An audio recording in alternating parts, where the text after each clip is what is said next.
সাগরে সৃষ্ট ঘূর্ণিঝড় শক্তির প্রভাবে বঙ্গোপসাগরের মোহনার সন্দ্বীপ চ্যানেলের সন্দ্বীপবাসীর অতি স্বপ্নের সীতাকুণ্ডের বাঁশবাড়িয়া গুপ্তছড়া ফেরিঘাট ভেঙে তছনছ হয়ে গেছে।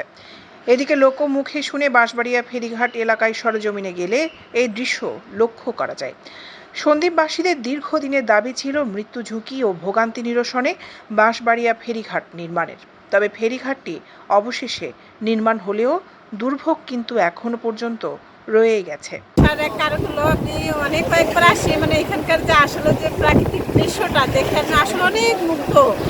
বারবার এই টানে এখানে ছুটে আসি আমি এই জায়গাটাতে দেখার জন্য। এই সাগরের পাড়ে সাগরের বাতাসের ঢেউটা দেখতে আমার অনেক ভালো লাগে, তাই আসি।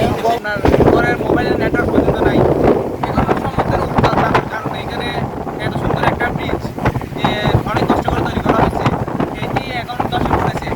অনেক সমুদ্র উত্তাপ দেখা যাচ্ছে যে আজকে মনে হয় 6 নম্বর সিগন্যাল ঘোষণা করা হয়েছে।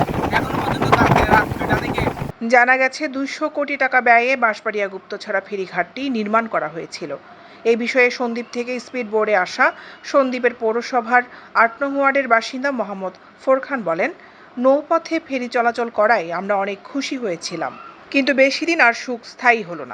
আসি যে আমাদের ফেরিঘাটে আমরা খুশি হয়েছি, এখন তো যাক আমরা বহুত কষ্ট বৃদ্ধি করে চলতেছি।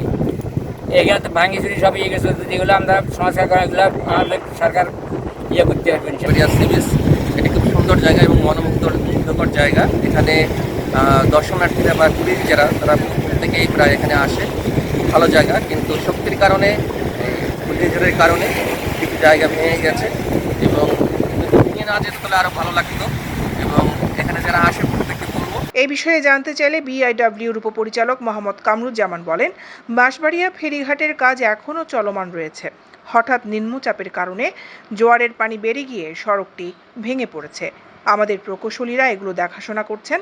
আমরা দ্রুত এসব মেরামতের কাজ আরম্ভ করব ইনশাল্লাহ। দৈনিক আজাদী নিউজ ডেস্ক।